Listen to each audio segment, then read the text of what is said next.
Ben's sister. Thanks for letting us scratch the...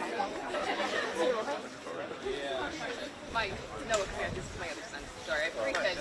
My son Noah. Thanks for having us over.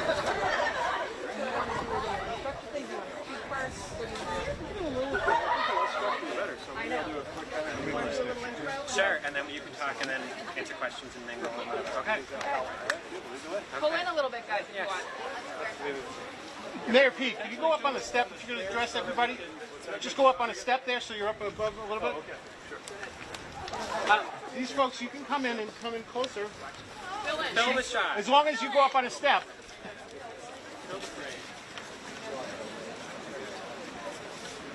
Hello, everyone. What else? Okay, now you have to go up 2 steps, Mayor. I'm sorry. We're assisting you. This is like soft ground.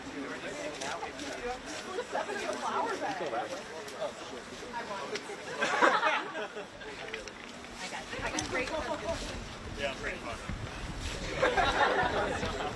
Okay, so thank you everyone for coming. This is a great crowd. I'm really excited that we're here with the mayor of South Bend, Indiana, Pete Buttigieg. I was not expecting this many people to show up when we put out this internship a week ago. And this is the first real New Hampshire High School Democrats event we've had, and this is awesome.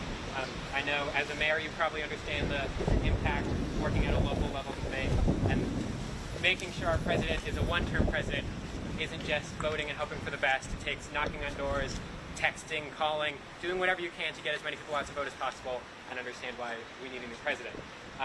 I met Pete in February at a house party in Merrimack when he was an underdog, no-name candidate, and since then he is now one of the top polling candidates in New Hampshire, and everyone's super excited to meet him. Without further ado, Mayor Pete Buttigieg. All right. Well, thanks so much, Ben, for bringing this together. Really appreciate it. We have come a long way from that living room in Merrimack, definitely. And thanks to Polerski for having us over. You know, it's customary for parents to embarrass their kids a little bit. So I think we have a chance to flip the script a little bit since it's Laura's birthday, and I think we ought to sing to her. Let's do it. Somebody who with a better pitch than I do. Happy birthday to you. Happy birthday to you. Happy birthday, dear Laura. Happy birthday to you. All right, to vote at the day you turn 18. There you go. 16. There we go. All right. Well, I think I'll give you a short kind of recap of what we're up to, and then I think the more we're just kind of talking, the better. But hopefully you've had some sense of why I'm running for president and what this effort is about. I'm trying to present something that is just different than what America has seen up to now in the presidency. Not quite different in the same way that the current president is different. I believe, for example, in having some measure of experience successfully running something in general, or in particular running something in a government. But, you know, the idea of a Midwestern millennial mayor obviously is not kind of the conventional way that we select our president, but I think now's the exact moment for it. I think we need somebody from a region that has experienced a lot of the same things that made people so susceptible to the message of this president. I mean, you just ask yourself, well, why did people vote for this president? Why did people even think about voting for this president? And part of it is an appeal to people who are on the short end of change and are wondering what change means to them. And as a consequence, this promise of turning back the clock has a certain amount of appeal, certainly where I come from in the industrial Midwest.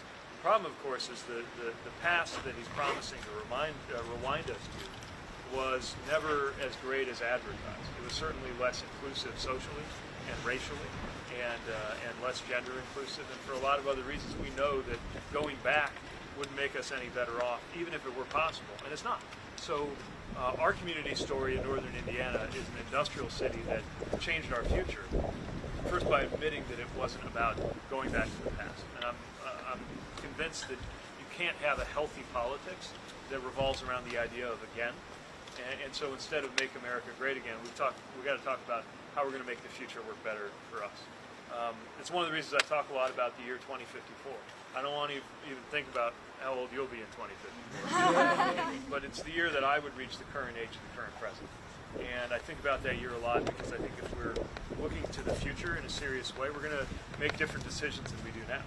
We're not going to make decisions to give tax cuts for billionaires in a way that blows open the budget so that at some point in our lifetimes, the only way out of it would be to have to cut services.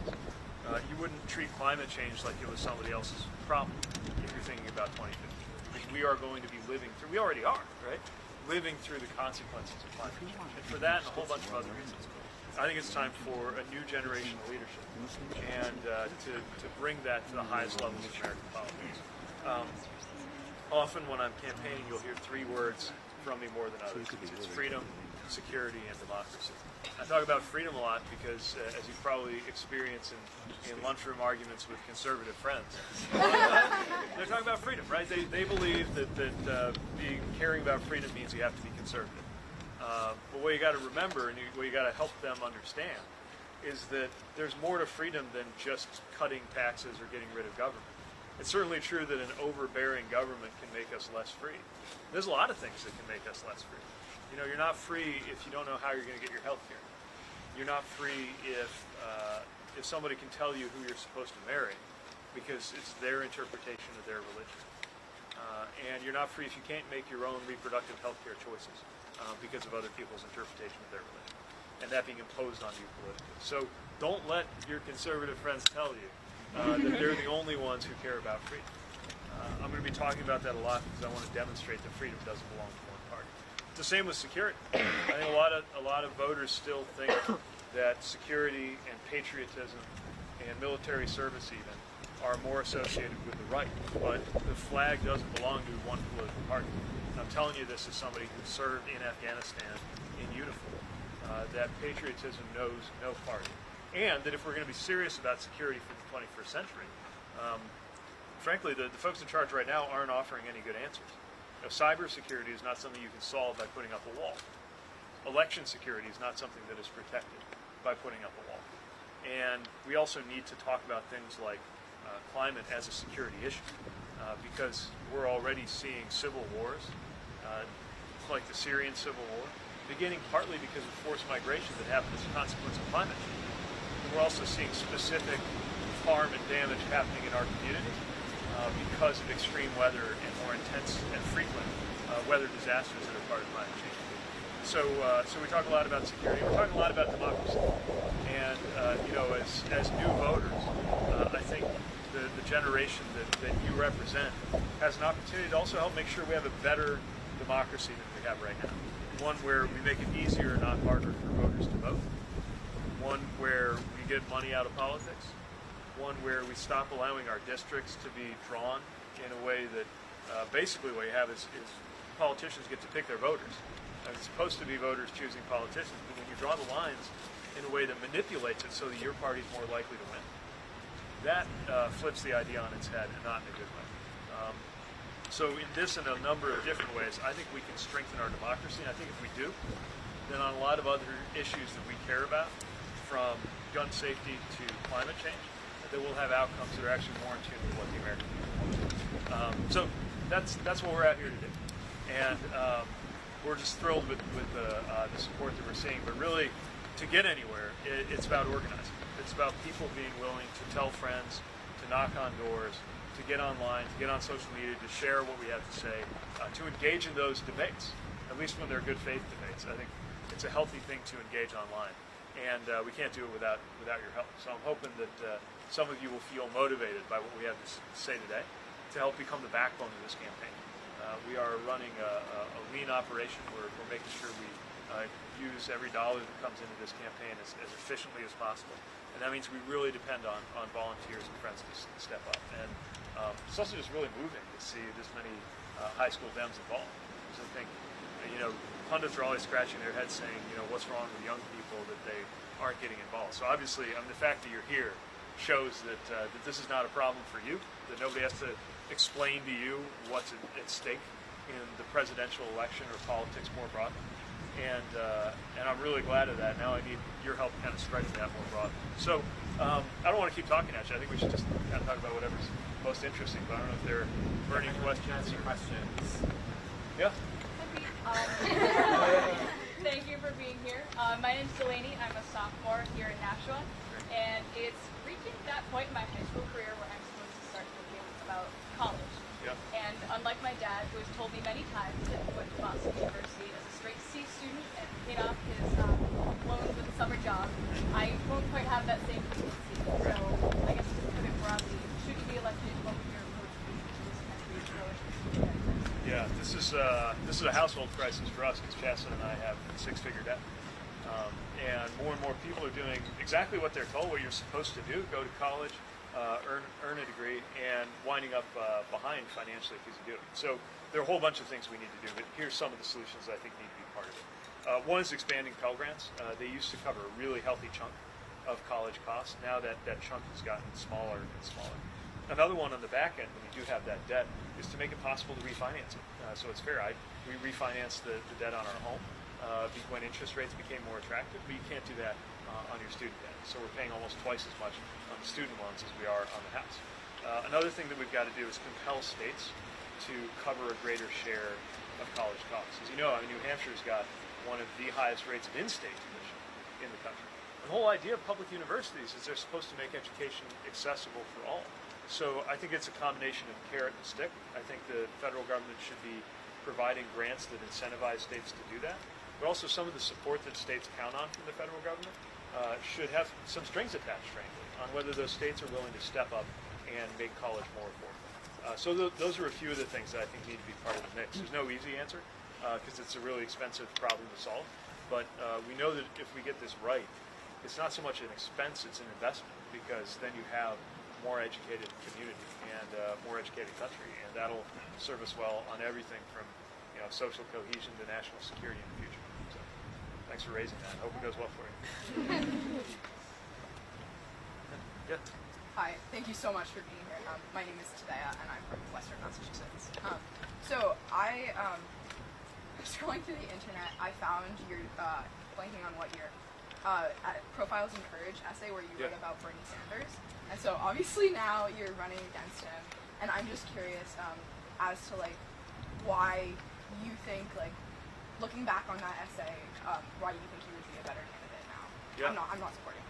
Yeah, no, it's a great question. So yeah, when I was 18, I entered this essay contest, and you had to write about somebody you felt embodied political courage. And I wrote an essay about this obscure Vermont congressman, Bernie Sanders. I feel like I found a band before it was cool. And I won this essay contest, and so some journalists noticed that now, and it's a little strange to be competing against him, some 20 years later. Look, part of running for president is you wind up competing with people that you like or appreciate or admire in many respects. The thing I appreciated about him, and still do, is that he's very candid about what he believes. Very straightforward. At a time when it was true then, and I think it's kind of true now in different ways, people would always kind of reposition themselves and change what they believe for political reasons. He was just like, no, this is what I'm a socialist, so there. And I really respected that. I don't have the same views on everything that he does. I actually think that probably 80% of the message of most Democrats running right now will kind of line up. There'll be a few differences on the margins here or there. There'll be differences in what we emphasize, but as much as it's about the issues, it'll also be about the message. And, I have a slightly different message. Obviously a very different message. Hi, Pete. My name's Akansha, and I'm a sophomore at Nashua. And one of the biggest issues that's going on in America right now is the staggering increase in the cost of important medication. Yes. So, if elected as president, what actions are you planning on taking to hold PBMs and insurance companies accountable and hopefully be able to reduce the cost of these prescription medications? You're a sophomore? Yeah. The question I'm getting from you. Probably way ahead of where I was in high school.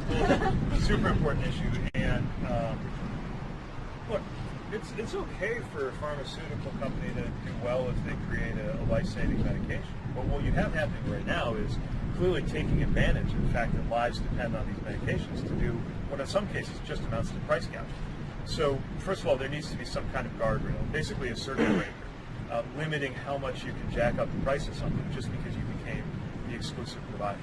Another thing we need to do is just more broadly when it comes to medication prices, take advantage of the purchasing power that the government has. So Medicare is one of the biggest customers. Usually when you're a big customer, when you buy 100 of something, you can usually negotiate a better price than if you buy one. And yet Medicare is actually prevented by Congress from doing that in the case of prescription drugs. If we lifted that, I think that we would have much more competitive drug pricing across the board. The other thing that we need to do, I think, is this ties into the conversation about Medicare for all, which is something I believe we need to do. I believe the way we do it is that we take a kind of version of Medicare and we let people opt into it. And then if people like me are right that it's going to be the most cost-effective option, then it'll kind of naturally provide the transition to a Medicare for all environment, because more and more people will move away from the corporate choices and into this option instead. It'll take a little while, but we're going to need a little while to get the economy ready for this anyway. But the more we do that, then the more people are getting their prescription drug purchases managed through this insurance instead of kind of in many cases being out on your own. So I'm really glad you raised that. It's becoming an extremely important issue in public health. Next. Hi, I'm Lily. I go to Bishop Reed High School in Concord, and I was just wondering, so kind of going off the previous question, this current president has done a lot of damage to the institutions set up under the Affordable Care Act. Yeah. Practically, as president, what would you do to kind of repair the damage that has been done and set up a better healthcare? Yeah, I mean, what you see is an attack on the Affordable Care Act that did so much good. I mean, this is another one that's personal for us. Jess's mom gets life-saving medication that would be completely unaffordable, except that she buys health insurance through the exchange and is able to access that medication. And what they're doing right now is they're talking out both sides of their mouth, right? They're saying that they're for covering pre-existing conditions and all these things, but they're in court trying to demolish the bill. So the first thing you need to do is just drop the lawsuit that is threatening to undermine the ACA completely. Hopefully, there will still be time to do that when I take office, because the next president's going to have to act very fast. But I also think that while ACA got us a long way there, and we need to preserve the extent to which it got more people covered, this is an example of why we need to move further in the direction of coverage for more, because inevitably the structure that was set up is vulnerable to getting blown up. There are all these ways you can undermine it, like getting rid of the mandate makes it less likely that the exchanges will survive. But you know, the number one thing you got to do is just stop the attack, and then we can start paying attention to how to actually shore up the system as it stands. Hi, my name is Noah. I'm from Hollisburg High School. You know, recently unemployment has been down and the economy has been relatively well, but you know, median wages generally haven't been increasing. And I know it's a very complex issue, but as president, what would you do to increase or to address increasing income inequality? Yeah, it's a huge issue, and it's actually, depending how you count, been going on really since the dawn of the Reagan era, right? So there's this saying, "A rising tide lifts all boats." It's kind of the the justification for trickle-down economics. And what we've seen is the rising tide rose, like the economy got better, the numbers got better, but 90% of Americans didn't see their income budge, not when you control for inflation. So I actually think that's part of why we are where we are politically. It's not intuitive because it got us a government that's actually making it even worse.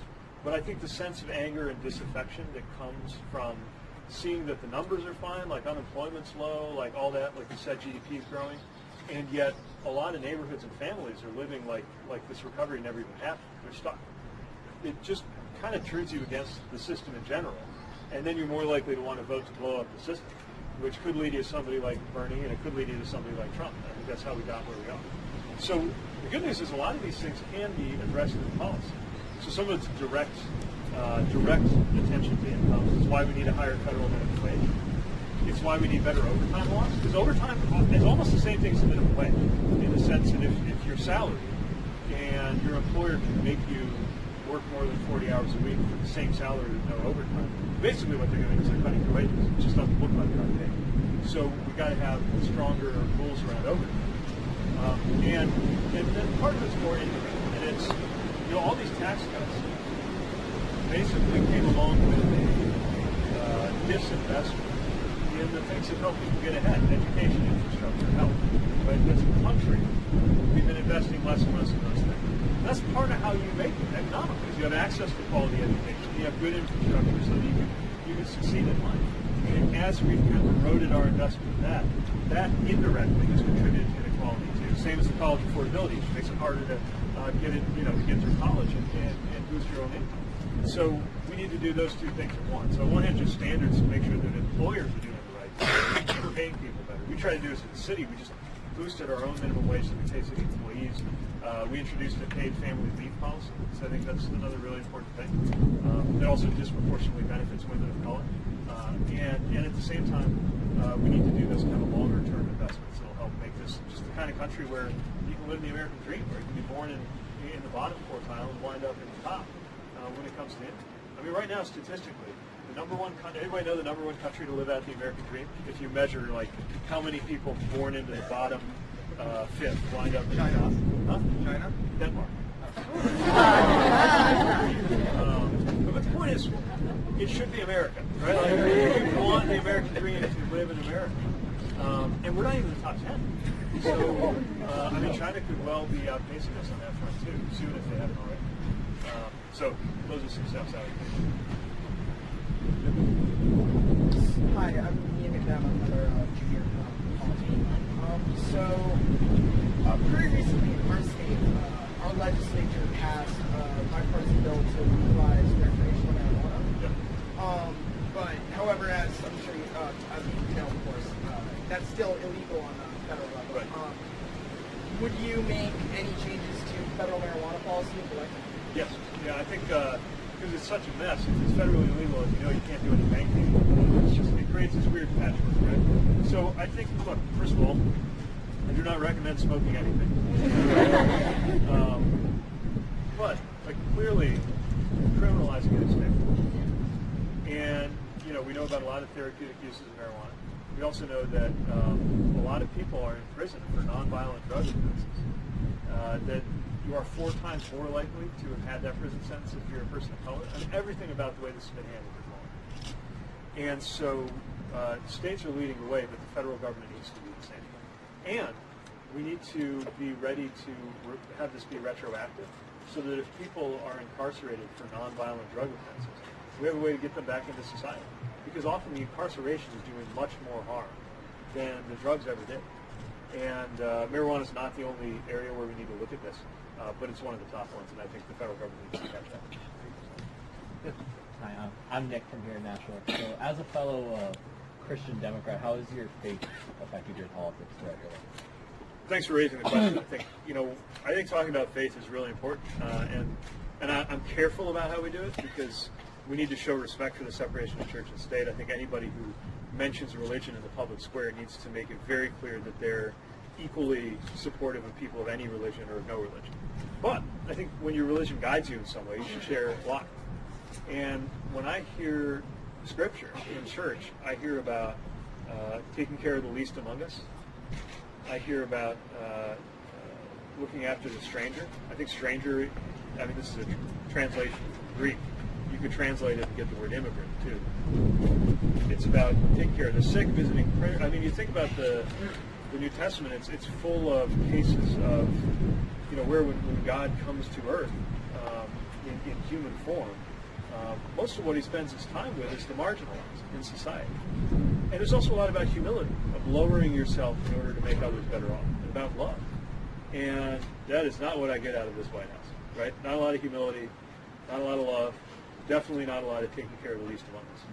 And so I think it should be fair game to talk about how these Christian values can lead us in a different direction, because I think people they've been sleeping on the idea of a Christian left and have bought into this idea that if you're religious, that has to mean that you're part of the right wing.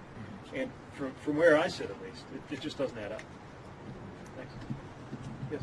So, my name is Kyle Duffy. I'm from Timberlane Regional High School. And when you look at a candidate like Andrew Yang, I think he's talking about an issue that not a lot of Democrats are hitting as much. He's talking about the changing economy, automation, and stuff like job retraining. What do you think your presentation on that issue is? Because I think for Democrats to win back middle America, I think we need to look at those issues. Yeah, this is really big for me. In fact, I set up and I'm chairing a task force of mayors from around the country looking at how mayors should think about how our jobs have changed in light of automation and artificial intelligence. And the U.S. doesn't really have a robust strategy on AI.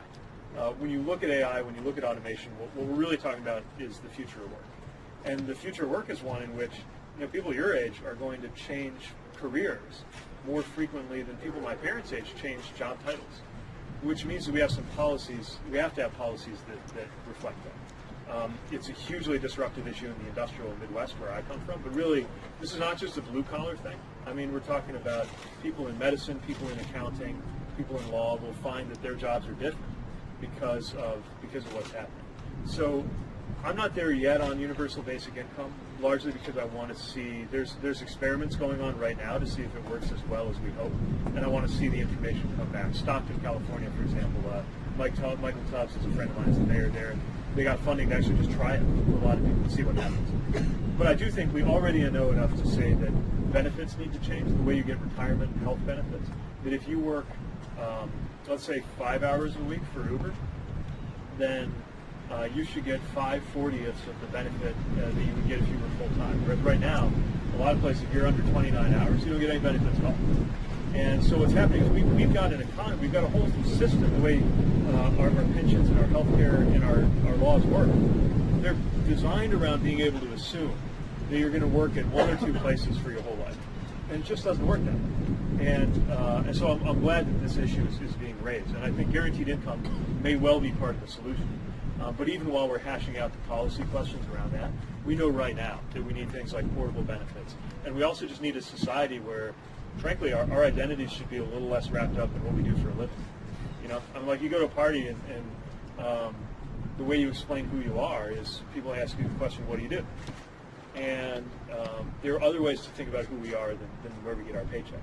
And I'd like for us to build a country where you understand who you are based on what you care about, based on the role you play in your family, based on the role you play in your community, and not only based on the role you play in the workplace. Thank you. I'm Lydia from Nashua High School. So a lot of these progressive reforms that you're advocating for, they obviously cost money. So how would you finance that, and specifically, how would that compare to someone like Bernie Sanders, whose policies include taxing the 1%? Yeah, so I'm glad you raised that because it's not fashionable on the left these days to talk about paying for things or to be worried about deficits, but the younger you are, the more you ought to be worried about deficits. And so it's not enough to talk about costs. We got to talk about the revenue side, especially if we actually want to be doing more than we're doing today, right? I mean, it's just simple math. We're going to have to raise more revenue. Part of it is that revenue is going to have to be raised from people who aren't paying their fair share. And that is typically, part of it's on the corporate side, where you have corporations that make billions of dollars, but some companies zero in taxes. Some of it's on the individual side, where you have individuals who make a lot and have not necessarily even asked for these tax cuts. But we're now going to be forced to cut, or at least stop from doing the things we want to do to have better infrastructure and education and healthcare, unless they're going to pay more. How do you do it? It's probably going to need to be a combination of things. I think there needs to be a wealth tax, where it's kind of like property tax, and it's not saying you can't do well. It's saying that we've done incredibly well, and we're going to need a little of that to plow back into making this country work. Especially because this country worked for you. That's why you're doing what? I think that it's going to have to include adjusting the income tax rates. There's no way that we can go on with the highest income tax bracket not going up for something. And we should investigate a tax on financial transactions. So a lot of how people make unbelievable sums of money is writing algorithms that exploit millisecond-long differences in trading volumes. And, good for them. I mean, it's a free country. You can do that. It's not obvious that that's adding a whole lot of real value to the real economy. And so we should be ready to tax that. Not saying you can't do it, but there should be a fair cut of that in order to help make our system stronger. So it's got to be a lot of different pieces, and taxes are supposed to work that way. It's okay to have an overlay, some sales tax, some income, some property, and so on. But we need to be intellectually honest about this, that you can't do the stuff that people like me are talking about without paying for it.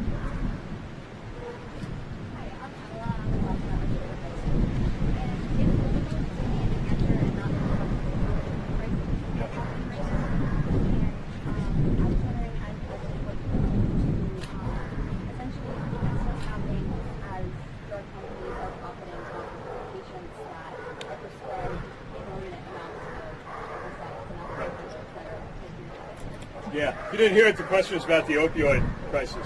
One thing we're doing in South Bend is we're actually suing companies that we believe have been bad actors when it comes to basically suppressing the knowledge that these were very addictive medications.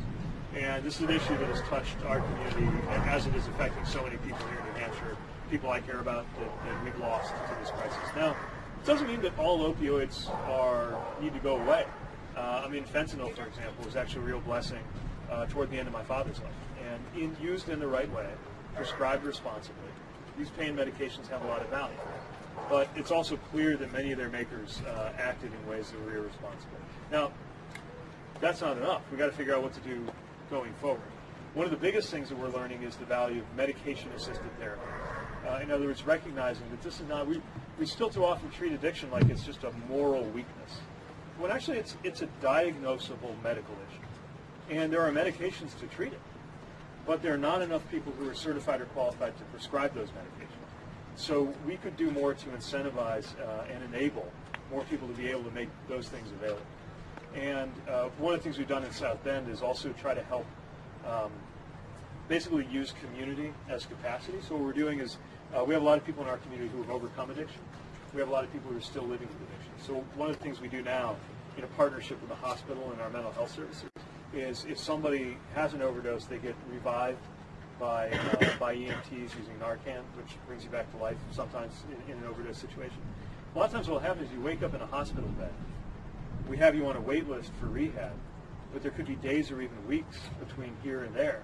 And your life depends on whether you can get from here to there without another overdose. So what we do is we start pairing them with people who are volunteers, who have overcome addiction, who are highly trained in how to help you bridge through that period, check on you, make sure that you don't fall back. That can save lives. And I think that's something else that as president, I can incentivize and have a federal government that's there to help create these kind of options and support. Yeah.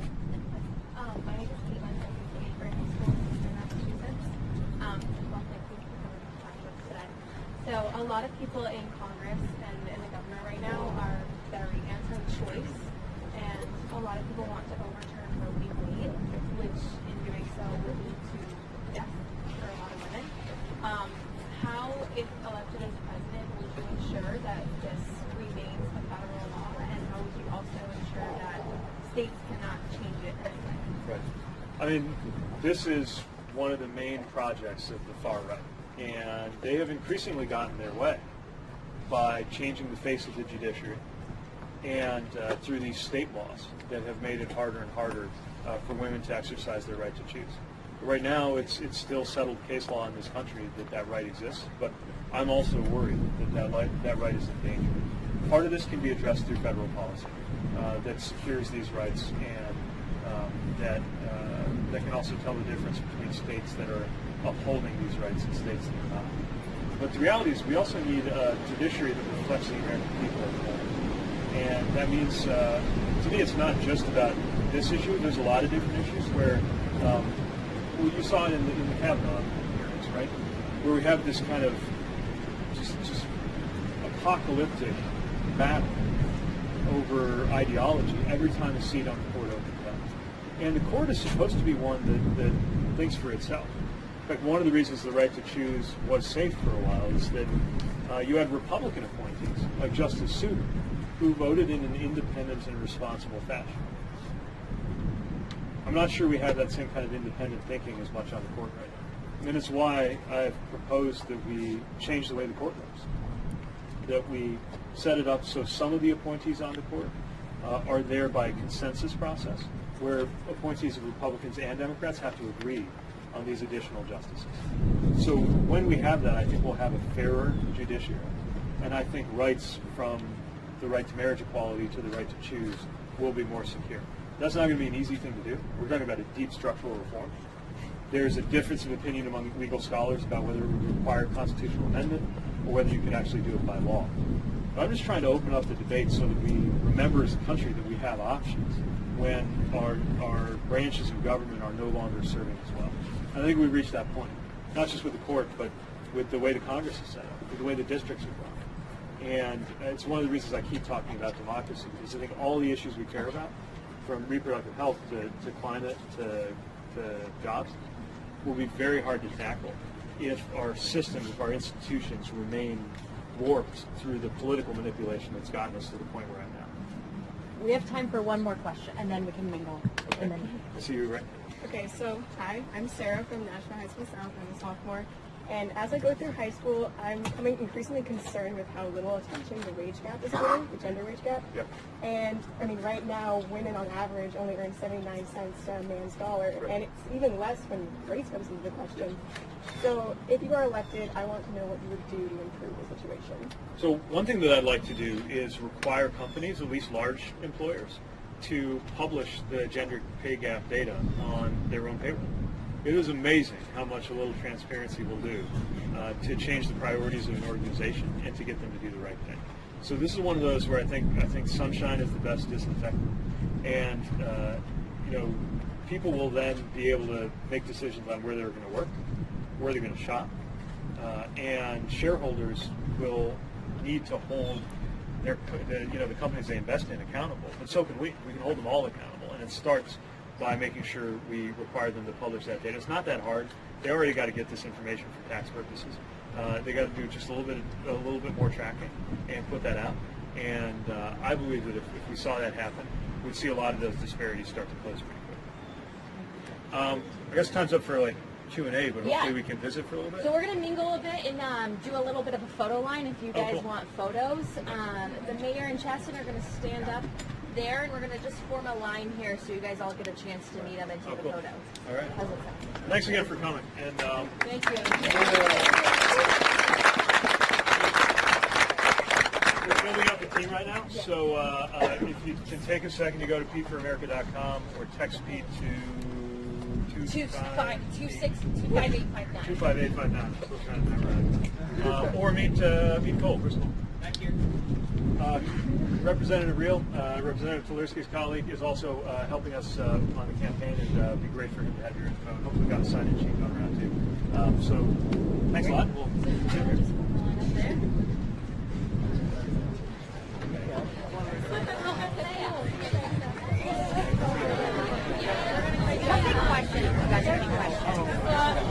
Yeah, he will. He'll come back in.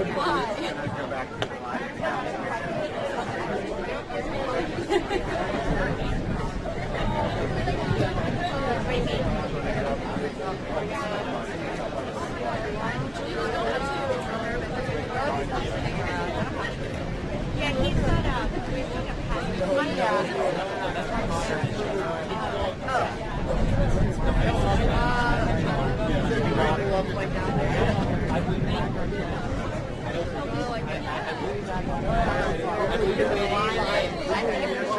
Sure, buddy. honestly,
it's like.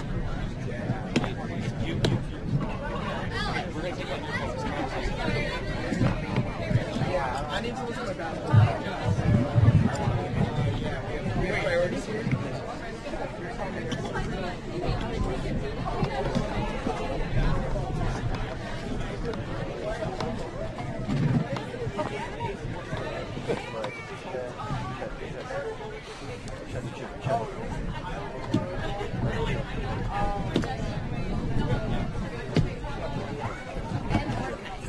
Oh, great.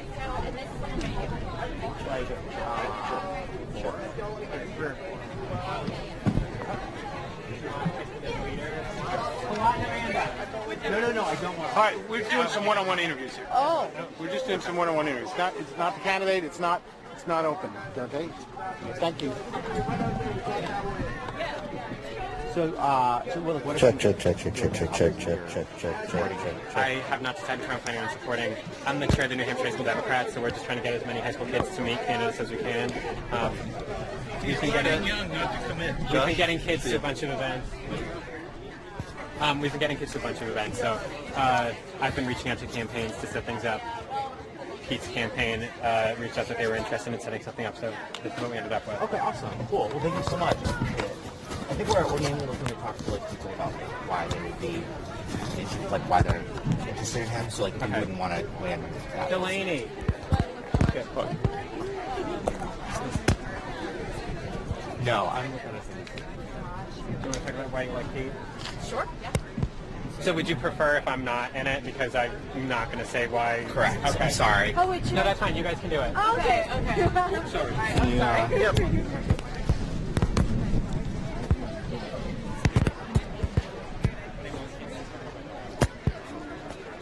That's good.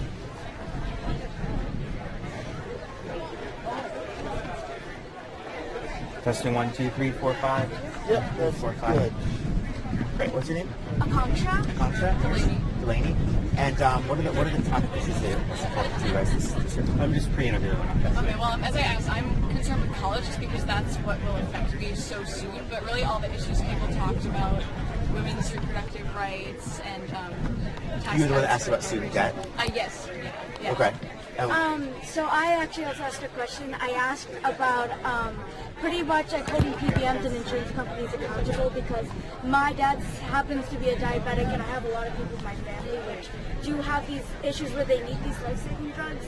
I guess other things that are really important to me is immigration. I have my parents are immigrants from this country, and where they grew up, they had a lot of Muslim friends, and they're practically like my family, and so I want to make sure that when they come into this country that they're safe and that they know that they are safe here because that's such a prevalent issue here.